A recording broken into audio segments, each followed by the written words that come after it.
Hello friends, good evening. मैं संदीप आप सबका अपने यूट्यूब चैनल ज्ञान आरबीएल में स्वागत करता हूं।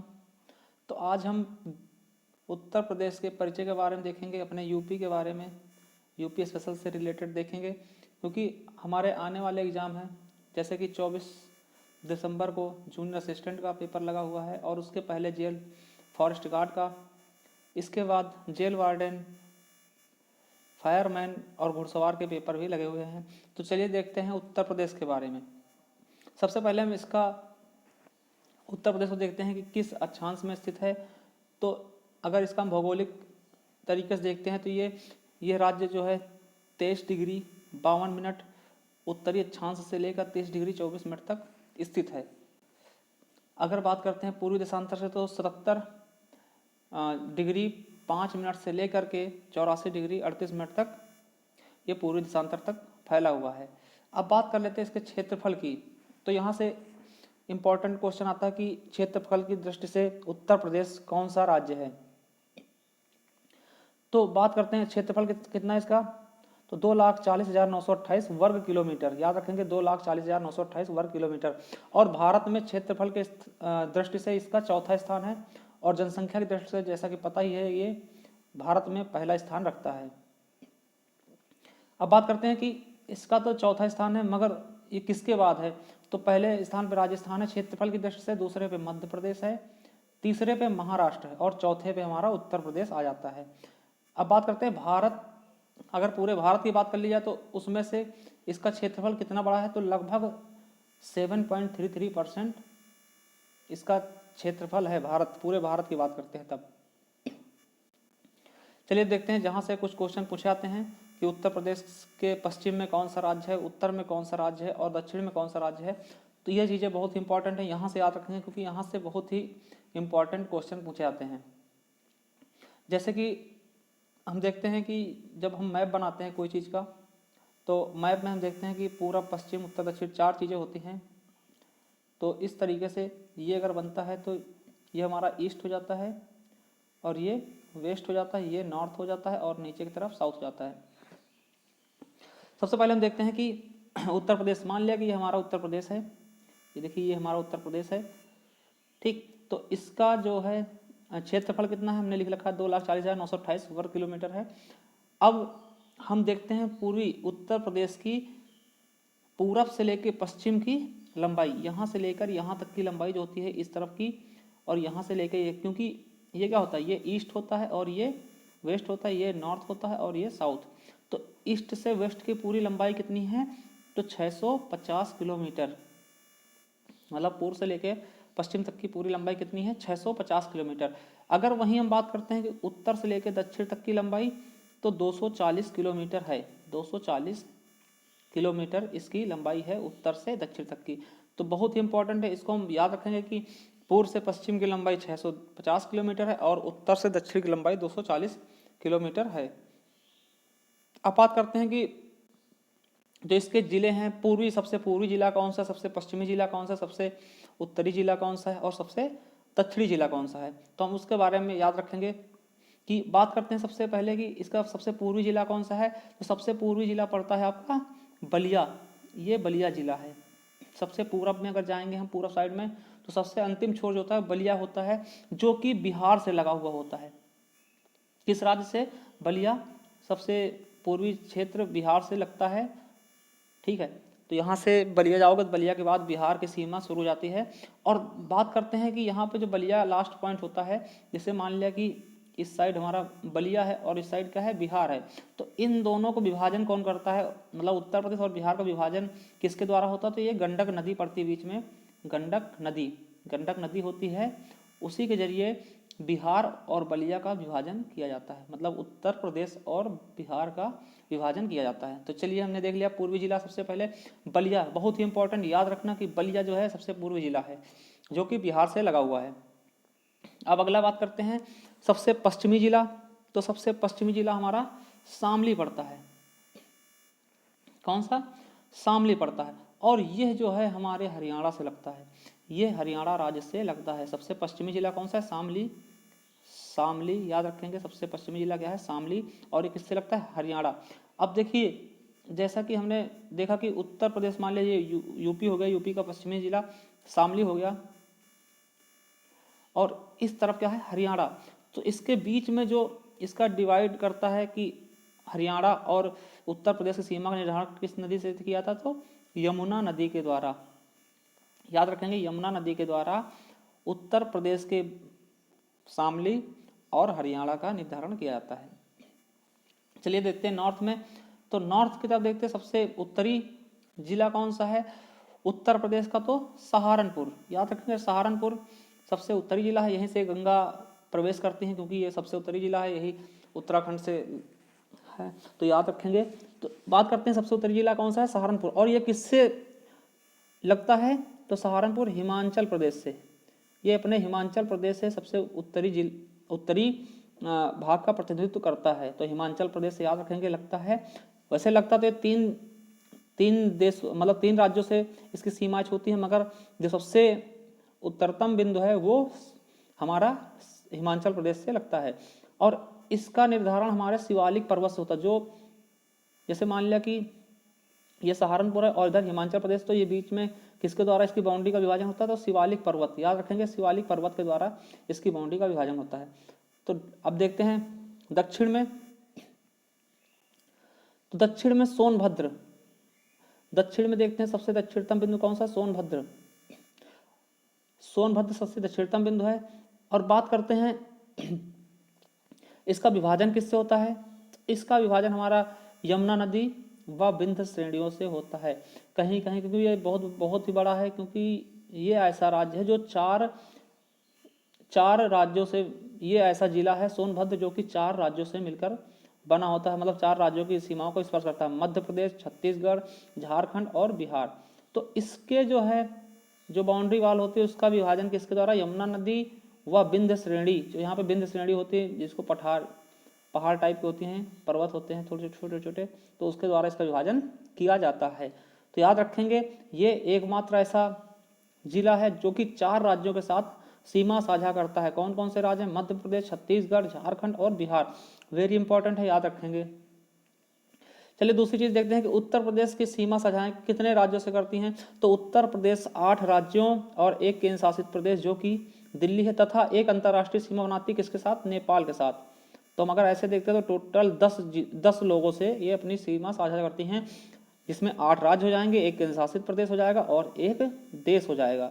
देश कौन सा है, नेपाल। चलिए हम देखते हैं कि जैसे हरियाणा है, तो हरियाणा किन किन जिलों को छूता है, मतलब हरियाणा से कौन कौन से जिले उत्तर प्रदेश के सीमा बनाते हैं, तो सहारनपुर, शामली को हमने इसलिए इंडिकेट किया क्योंकि ये सबसे पश्चिमी जिला है। याद रखेंगे सबसे पश्चिमी जिला ऊपर बता भी चुके हैं। और सहारनपुर किस लिए, क्योंकि ये 3 राज्यों को छूता है, बागपत, गौतम बुद्ध नगर, अलीगढ़ और मथुरा। इसी तरह राजस्थान की बात करते हैं, तो राजस्थान क्या है, आगरा और मथुरा। आ से आगरा, मा से मथुरा, याद रख सकते हैं राजस्थान के लिए। अगला है मध्य प्रदेश, सबसे ज़्यादा जिला जो है मध्य प्रदेश को छूते हैं, कितने, लगभग 11। सोनभद्र, मिर्जापुर, इलाहाबाद, चित्रकूट, बांदा, महोबा, ललितपुर, झांसी, जालौन, इटावा और आगरा, ये लगभग 11 जिला मध्य प्रदेश के साथ सीमा साझा करते हैं। देखो सोनभद्र को हमने इंगित किया क्योंकि ये 4 जिलों को छूता है। और ललितपुर, याद रखेंगे ललितपुर एक ऐसा जिला है जो कि तीनों तरफ से मध्य प्रदेश से घिरा हुआ है। ललितपुर एक ऐसा जिला है उत्तर प्रदेश का जो तीनों तरफ से किससे घिरा हुआ है, मध्य प्रदेश से। नेक्स्ट देखते हैं उत्तराखंड की, सहारनपुर, मुजफ्फरनगर, बिजनौर, मुरादाबाद, रामपुर, बरेली और पीलीभीत, ये 7 राज्यों से 7 जिलों से सीमा साझा करेगा। अब बिहार की बात करते हैं, तो बिहार हमारे पूर्वी में, हमें पता था बिहार से बलिया लगता है जो कि सबसे पूर्वी जिला होता है। तो महाराजगंज, कुशीनगर, देवरिया, बलिया, गाजीपुर, चंदौली और सोनभद्र हमारा 4 राज्यों के साथ सीमा साझा करता है। और गाजीपुर में एकमात्र अफीम की फैक्ट्री है और कार्नवालिस की समाधि भी है, याद रखेंगे। अगला देखते हैं सोनभद्र, छत्तीसगढ़ से केवल सोनभद्र, हिमाचल प्रदेश से सहारनपुर केवल, और झारखंड से केवल और केवल सोनभद्र। अब बात करते हैं केंद्र शासित प्रदेश दिल्ली से, तो दिल्ली से गाजियाबाद और गौतम बुद्ध नगर, केवल 2 ही, क्योंकि ये केंद्र शासित प्रदेश है। अब अगला हम बात करेंगे तो नेपाल से लगभग 579 किलोमीटर की सीमा साझा होता है। इसमें कौन कौन से जिले शामिल हैं? महाराजगंज, सिद्धार्थनगर, बलरामपुर, श्रावस्ती, बहराइच, लखीमपुर खीरी, पीलीभीत। तो ये बहुत ही इंपॉर्टेंट है, इनको हम याद रखेंगे क्योंकि इससे आने वाले एग्जाम में पूछा जा सकता है कि नेपाल से कौन सी सीमाएं अपनी सीमा का साझा नहीं करती हैं। ठीक है, तो याद रखेंगे। और थोड़ा सा ये जरूर याद रखेंगे कि सोनभद्र कितने राज्यों को छूता? 4 राज्यों को स्पर्श करने वाला एकमात्र जिला है। मध्य प्रदेश, छत्तीसगढ़, झारखंड और बिहार। सहारनपुर एक ऐसा जिला है जो कि 3 राज्यों को स्पर्श करता है, हरियाणा, उत्तराखंड और हिमाचल प्रदेश। ललितपुर एकमात्र ऐसा जिला है जो कि तीनों तरफ से मध्य प्रदेश से घिरा हुआ है। जैसे कि इस तरह से है ललितपुर, तो इधर भी एमपी है, इधर भी एमपी है और इधर भी एमपी है। तो याद रखेंगे कि ललितपुर एक ऐसा जिला है जो कि तीनों तरफ से मध्य प्रदेश से घिरा हुआ है। तो ये हो गए हमारे इसके भाग की कौन सा राज्य किस राज्य से छूता है, कौन सा, इस तरीके से हमने देखा। चलिए थोड़ा सा बात करते हैं हम उत्तर प्रदेश के परिचय के बारे में। थोड़ा सा इसका परिचय जान लेते हैं। तो परिचय क्या है कि देखिए, सबसे पहले हमारा आगरा था। जब मुगल के बाद आगरा राजधानी हुआ करती थी उनकी, मुगल की, तो दिल्ली का क्षेत्र सब इसी में आता था, यूपी के क्षेत्र में। पहले यूपी तो था नहीं। तो सबसे पहले क्या 1836 में आगरा को राजधानी बनाया था और प्रदेश का नाम क्या कर दिया था? उत्तर पश्चिम प्रांत रखा जाता है। मतलब अभी तो उत्तर प्रदेश है मगर इसका पहले नाम उत्तर प्रदेश नहीं था। सबसे पहले 1836 में 2 काम किए जाते हैं। क्या किया जाता है? आगरा को राजधानी बनाया जाता है और प्रदेश का नाम उत्तरी पश्चिमी प्रांत कर दिया जाता है। उसके बाद क्या होता है कि अंग्रेजों के अधिकार हो जाते हैं। तो 1838 में के लगभग लॉर्ड डलहौजी जो थे, झांसी को विलय नीति के कारण मिलाते हैं। मतलब क्या कि जिनके कोई पुत्र नहीं होता था तो किसी दत्तक पुत्र को गोद नहीं ले सकते थे। तो उसी के कारण लक्ष्मीबाई, झांसी की रानी लक्ष्मीबाई को ये पराजित करते हैं और 1853 में क्या करते हैं? झांसी को भी उत्तर पश्चिमी प्रांत में मिला लिया जाता है। 1853 में झांसी को भी उत्तर पश्चिमी प्रांत में मिला लिया जाता है। तो उत्तर पश्चिमी प्रांत के अंतर्गत झांसी भी आता है। अब उसके बाद देखिए, सबसे बड़ी बात कि अवध बहुत अच्छा क्षेत्र था जो कि हमारे फैजाबाद, लखनऊ, रायबरेली और प्रतापगढ़ इस तरह के क्षेत्र में आते थे। तो अंग्रेजों ने सोचा इसको भी मिलाया जाए। तो क्या होता है कि उनके तो मतलब पुत्र ही होता है। तो देखिए, तो डलहौजी क्या करता है? उसको कुशासन की नीति के कारण, देखो 1856 में कुशासन के कारण अवध को भी उत्तर पश्चिमी प्रांत में मिला लिया जाता है। और अवध के जो अंतिम नवाब थे वाजिद अली शाह, इनका लड़का था बिजरिस कादिर, है ना। तो और बेगम हजरत महल इनकी वाइफ थी। तो इनको क्या किया जाता है? ये अंतिम नवाब है, याद रखना कि लखनऊ के या फिर अवध के अंतिम नवाब कौन थे? वाजिद अली शाह को कलकत्ता में कैद कर दिया जाता है। और कब? 1856 में अवध को भी उत्तरी पश्चिमी प्रांत में विलय कर लिया जाता है। और एक और है कि 1 नवंबर 1858 को, मतलब जब 1857 की क्रांति हो जाती है उसके बाद क्या होता है कि 1 नवंबर 1858 को इलाहाबाद में दरबार लगता है।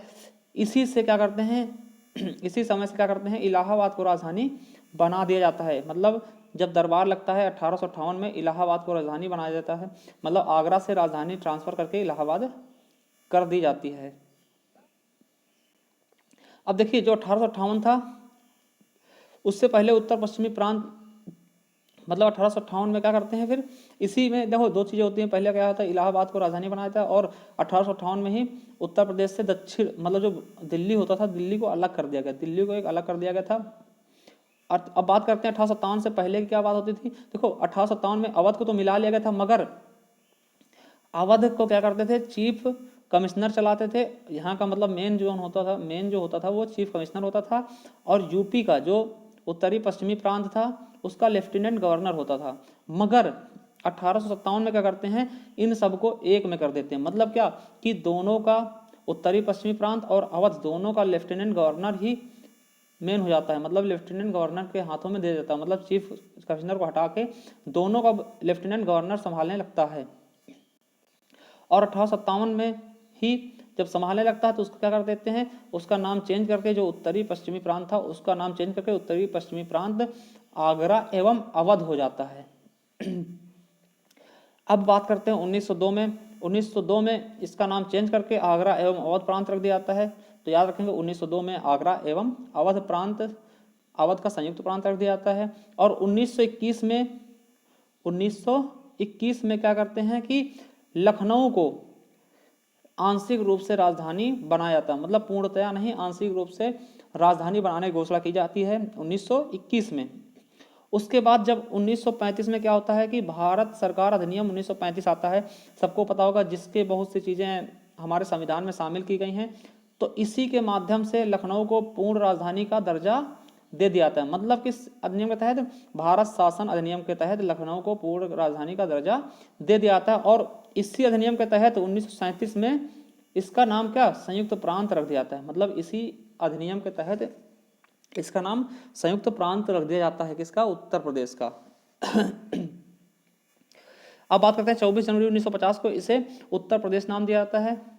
देखिए उत्तर प्रदेश नाम सबसे पहले कब? 24 जनवरी 1950 या फिर 26, कहीं कहीं 26 जनवरी 1950 दिखाया जाता है, क्योंकि इसी दिन से हमारा संविधान लागू होता है। तो संविधान जब लागू होता है तब इसका नाम उत्तर प्रदेश किया जाता है पहली बार, याद रखेंगे। और जब 1 नवंबर 1956 में जब राज्य पुनर्गठन आयोग अधिनियम आता है, राज्य पुनर्गठन आयोग अधिनियम जो अबुल फजल की अध्यक्षता में जब पहला भाषाई आधार पर राज्य होता है ना, तो उतनी समय आता। तो पहले उत्तर प्रदेश को देखिए, पहले ABCDE ग्रुप में राज्यों को रखा गया था। पहले ना कोई केंद्र शासित प्रदेश होता था, ना ही कोई राज्य होता था। तो हम देखते जब राज्य पुनर्गठन आयोग आया 1 नवंबर 1956 को, तो क्या हुआ था? पहले, इससे पहले क्या उत्तर प्रदेश को एक ग्रुप में रखा जाता था, मगर उन सबको समाप्त करके उत्तर प्रदेश को राज्य का दर्जा दे दिया गया।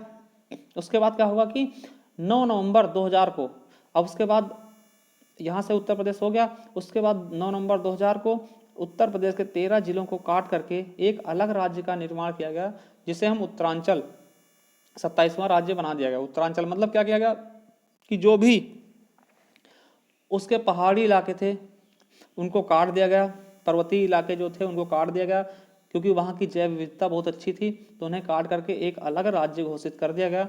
जिसके कारण क्या हुए? उत्तर प्रदेश से 13 जिले हटा करके एक अलग राज्य का निर्माण कर दिया गया, जिसका नाम उत्तरांचल रखा गया और बाद में इसे ही उत्तराखंड के नाम से जाना जाने लगा। चलिए, तो यहाँ से क्या होते हैं, उत्तर प्रदेश 2 भागों में बढ़ जाता है। अब थोड़ा सा बात कर लेते हैं उत्तर प्रदेश के जिलों की या मंडलों की। तो उत्तर प्रदेश में हम देखते हैं टोटल मंडल कितने हैं? 18 मंडल हैं। तो उत्तर प्रदेश में टोटल 18 मंडल है। और 18वां मंडल कौन सा है? अलीगढ़, याद रखना, क्योंकि सबसे नवीनतम मंडल कौन सा है? अलीगढ़। ये इसमें कौन कौन से जिले आते हैं? कासगंज, एटा, अलीगढ़ और हाथरस। देखिए जब 2012 में इसको बनाया गया था तो इसके पहले जो जिले थे, जैसा कि अलीगढ़ से कासगंज को पहले मायावती ने काशी रामनगर रखा था। इसका मायावती ने क्या किया था? काशी रामनगर रखा था। और हाथरस को महामाया नगर रखा था। मगर जब अखिलेश यादव जी मुख्यमंत्री बनते हैं तो इसका नाम फिर से हाथरस और कासगंज ही कर देते हैं। और यहाँ पर केवल टोटल कितने जिले हैं? 75 जिले हैं। देखिए हम सारे मंडल न देख के कुछ मंडल देखते हैं जिनके मुख्यालय क्या है? भिन्न है। जैसे कि देवी पाटन एक मंडल है, इसका मुख्यालय क्या है? गोंडा है। और चित्रकूट धाम है, इसका मुख्यालय क्या है? बांदा है। तो याद रखेंगे 2 अलग अलग मुख्यालय हैं जिनके, जहाँ मतलब 2 अलग मंडल हैं जिनके मुख्यालय उनसे भिन्न हैं। ठीक, तो अगला देखते हैं, कुछ जिले देख लेते हैं जो बाद में बनाए गए हैं। क्योंकि जब देखिए एक चीज़ और है कि ये क्वेश्चन पूछा जा सकता है कि जनसंख्या जब जनगणना हुई थी 2011 में, उतनी समय यूपी में कुल कितने जिले थे? तो 71 जिले थे, टोटल 71 जिले थे। उसके बाद 4 जिले और बनाए गए। तो वो 4 जिले हम देखते हैं। पहला जिला है संभल किसको काट के? मुरादाबाद और बदायूं को काट कर बनाया गया। जैसे कि ठीक, मुरादाबाद और बदायूं काट के। दूसरा हापुड़ गाजियाबाद से अलग करके। तीसरा शामली मुजफ्फरनगर से अलग करके, जो कि सबसे पश्चिमी क्षेत्र है, हमें पता भी है पश्चिमी जिला है सबसे। ठीक, अब देखते हैं अमेठी। वैसे अमेठी का निर्माण 2010 में पहले हो गया था, मगर फिर कुछ विवाद हुआ, उसके बाद इसे दोबारा से 2013 में 5 जुलाई 2013 से लागू किया गया था। ये रायबली और सुल्तानपुर को काट के बनाया गया। अब बात कर लेते हैं क्या? संभल की। तो संभल को जब मायावती बनाती हैं तो इसका नाम भीमनगर करती हैं, और हापुड़ का पंचशील नगर और शामली का प्रबुद्ध नगर करती है मायावती। मगर इससे जब हमारे अखिलेश यादव जी सीएम बनते हैं तो इसका नाम फिर से संभल, हापुड़ और शामली कर देते हैं। और उसके बाद अमेठी को हम 5 जुलाई 2013 में गठित मानते हैं। तो इस तरह से टोटल 75 जिले हो जाते हैं।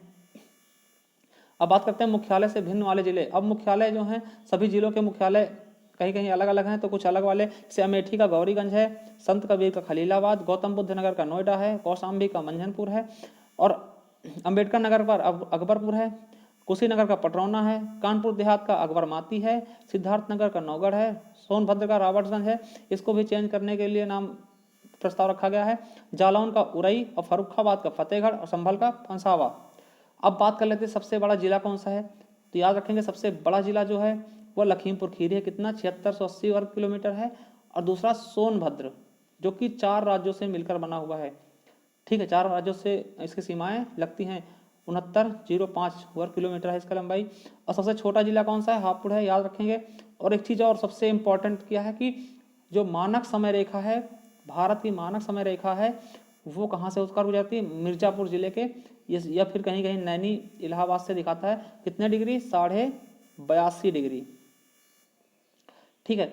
और इसके अलावा कई बार क्वेश्चन पूछा था किन राज्यों से और किन किन राज्यों से होकर गुजरती, तो पहला उत्तर प्रदेश, मध्य प्रदेश, छत्तीसगढ़, उड़ीसा और आंध्र प्रदेश, इन 5 राज्यों से होकर मानक समय रेखा, मतलब भारत की मानक समय रेखा गुजरती है। बहुत ही इंपॉर्टेंट क्वेश्चन है, इसको हम याद रखेंगे।